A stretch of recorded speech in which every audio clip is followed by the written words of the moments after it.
फिर दूसरा उन्होंने कहा कि इसके लिए क्या करना पड़ेगा, हर हाथ को काम। कोई आदमी डाके डालने नहीं जाएगा, कोई आदमी सड़क पर लूटेगा नहीं, हर हाथ को काम मिल जाएगा। और ऐसे आदमी भी नहीं रहेंगे जिसको लूटा जा सके। अब ये जो यहाँ 20 लाख की फरौती मांगी है, तो उन्होंने देखा कि इन्होंने इतना रुपया जमा कर रखा अपने बैंकों में, इनके अकाउंट हैं इतने, तो 20 लाख रुपया इनसे लो।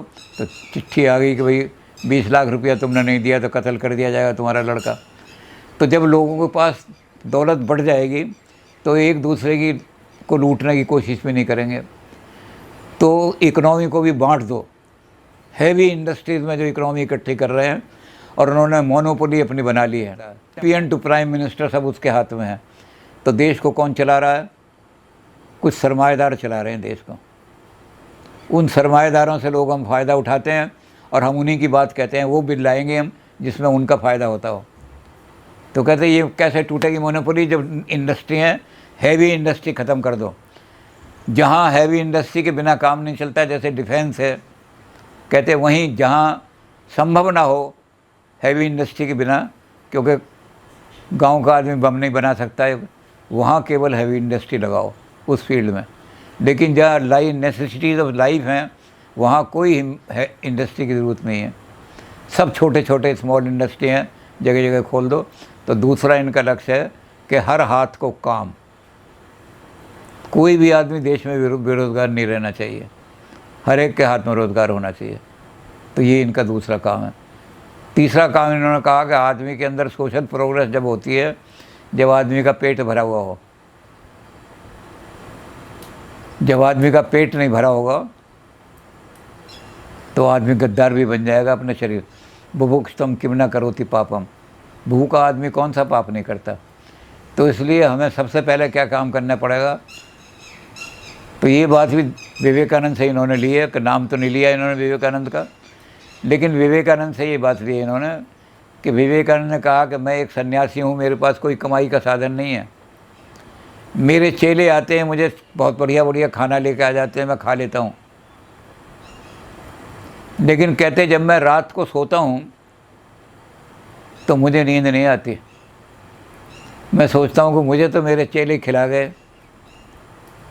लेकिन आज देश में कितने हज़ार आदमी ऐसे होंगे जो भूखे सोए होंगे, जिनके बच्चों को दूध नहीं मिला होगा, चाय भी पीने को नहीं मिली होगी।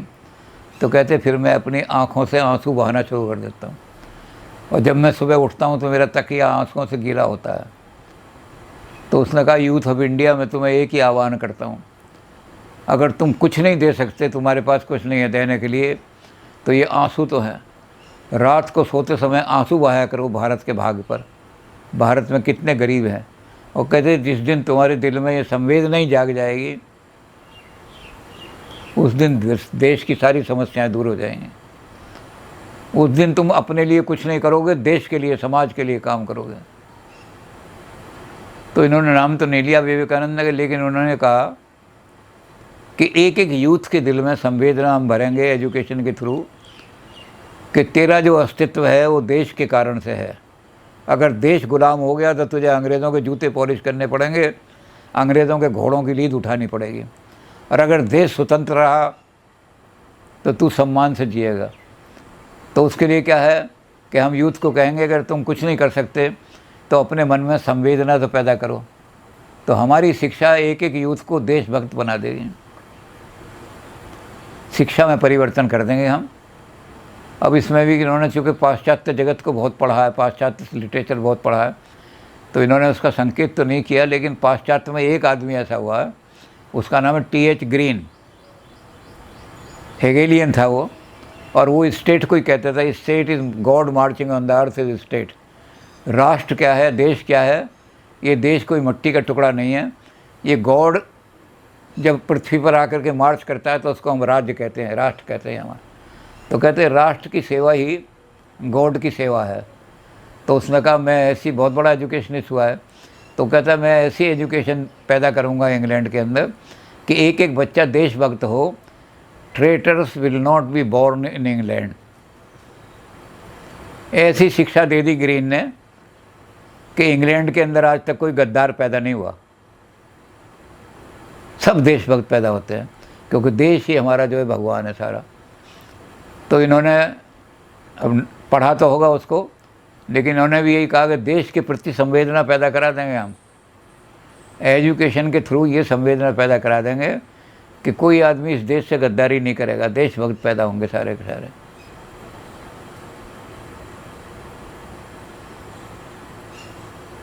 और जब ये हो जाएगा कि सारे देशभक्त पैदा होंगे तो फिर हमारा क्या काम होगा, फिर हम मानवता की ओर बढ़ेंगे।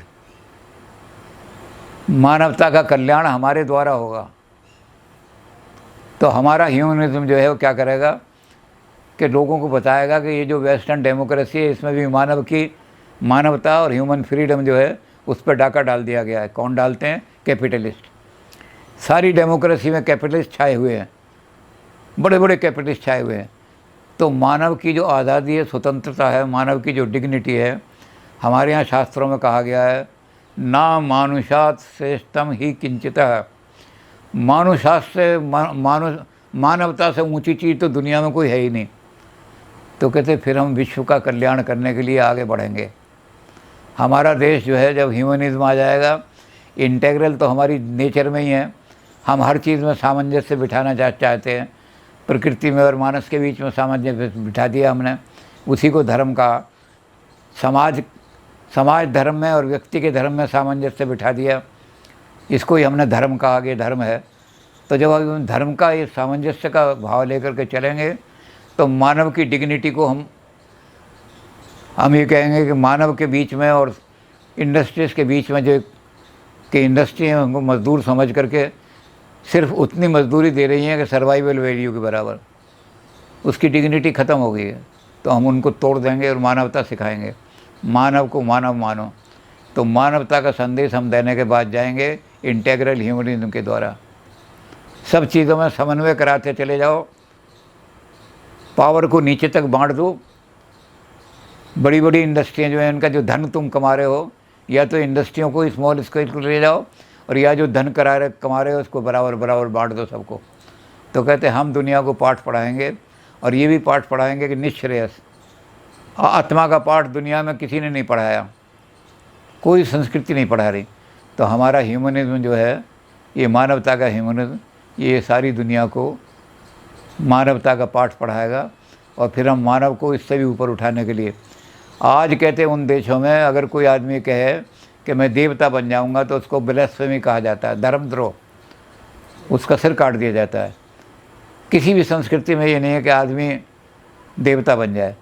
हम उनको बताएंगे कि शिक्षा के द्वारा, संस्कारों के द्वारा, परिवारों में परिवर्तन लाने के द्वारा आदमी को इतना ऊंचा उठा दो कि आदमी देवता बन जाए। और जब वो देवता बन जाएगा तो आदमी के अंदर देवता देते ही देते हैं समाज को। इसमें भी दीनदयाल जी ने गांधी जी वाली बात कही है, हालांकि गांधी जी का नाम नहीं लिया उन्होंने, कई जगह तो लिया है, कई जगह नहीं लिया।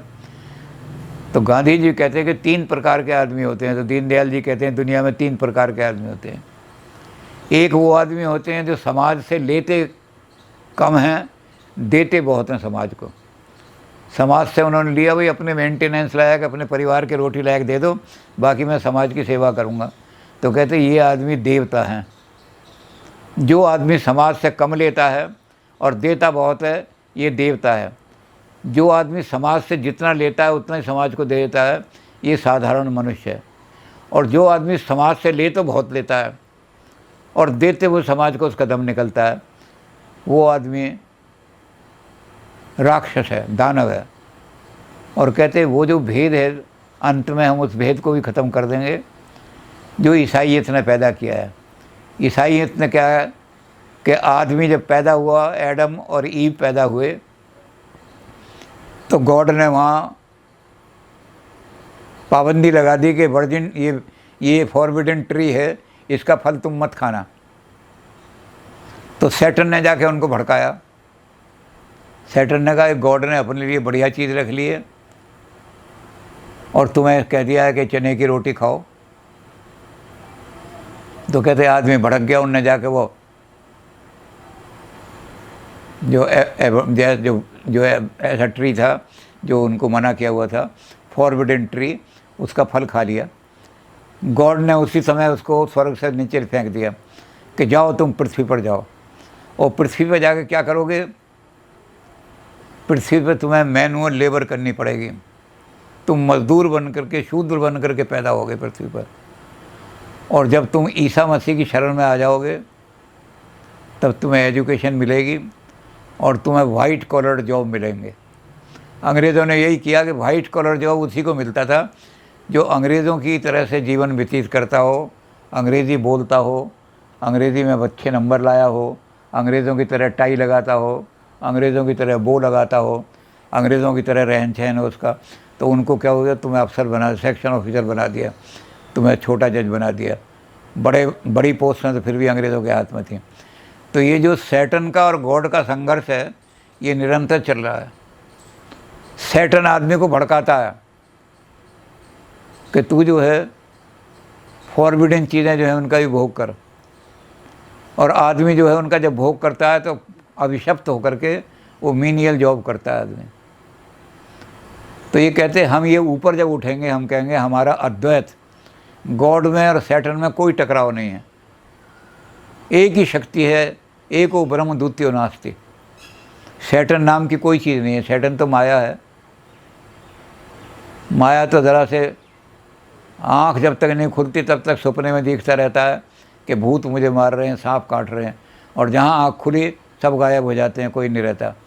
तो हम उन लोगों को फिर अंत में क्या पाठ पढ़ाएंगे?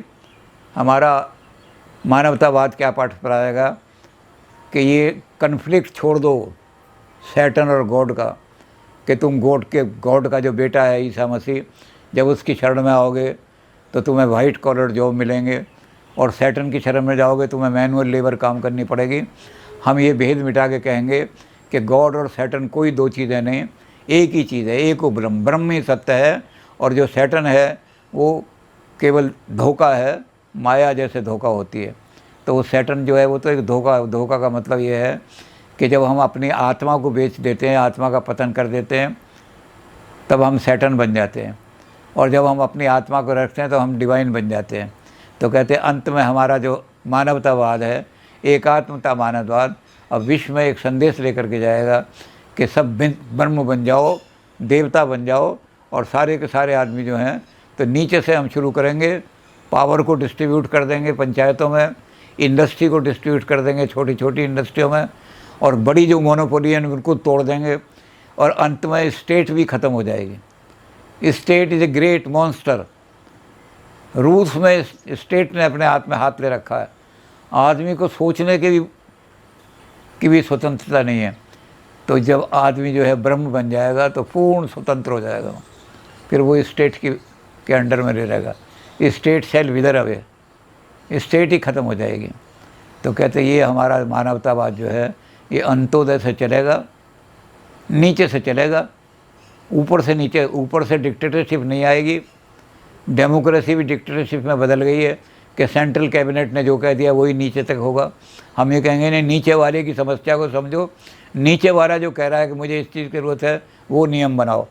ऐसे नियम कि तुमने वहाँ 10 आदमियों ने जिसको नीचे वालों का पता ही नहीं है और वहाँ बना दिए निगम, लाद दिए ला पर, तो वो नीचे तक पहुँचते भी नहीं, और लागू होते हैं तो वो जनता की उस आवश्यकता को पूरा नहीं करते जो उनको। तो कहते सारी पावर का जब हम डिसेंट्रलाइज कर देंगे, हर हाथ को काम दे देंगे, बेरोज़गारी ख़त्म कर देंगे, भूखमरी ख़त्म कर देंगे, और आदमी को इतना देंगे कि वो डिग्निफाइड सम्मानपूर्वक जीवन जी सके, तो फिर आदमी को आगे हम फिर देवत्व की तरफ बढ़ाएंगे, और देवत्व से ऊंचा उठा करके हम कहेंगे कि सारा विश्व एक ही है, सब ब्रह्म है, एक ही ब्रह्म, ब्रह्म दो नहीं होते। तो सारे विश्व में हम, क्योंकि सामंजस्य करना, वेस्ट की कल्चर है संघर्ष और हमारी कल्चर है सामंजस्य। तो हम जब सामंजस्य लेकर के पहुँचेंगे तो लड़ाइयाँ भी राष्ट्रों की ख़त्म हो जाएंगी। एक राष्ट्र दूसरे राष्ट्र से लड़ेगा नहीं, बल्कि कहेगा कि ये राष्ट्र मेरे राष्ट्र का पूरक है। जिस राष्ट्र में तेल ज़्यादा निकल रहा है उसको तेल के लिए हम लड़ाई नहीं करेंगे उससे, बल्कि वो कहेगा तुम्हारे पास गेहूँ और चावल बहुत हैं, आओ हम मिलकर के एक ऐसा बना लें कि तुम हमें चावल और गेहूँ दिए जाना, हम तुम्हें तेल दिए चले जाएंगे। ऐसा हम सारे विश्व में एक सामंजस्य बिठा देंगे, क्योंकि हमारी जो संस्कृति है, हमारा जो धर्म कहलाता है, वो धर्म तोड़ता नहीं, जोड़ता है। वो सारे राष्ट्रों को जोड़ करके इकट्ठा वर्ल्ड की कॉन्फिगरेशन बना करके ब्रह्म बना देगा।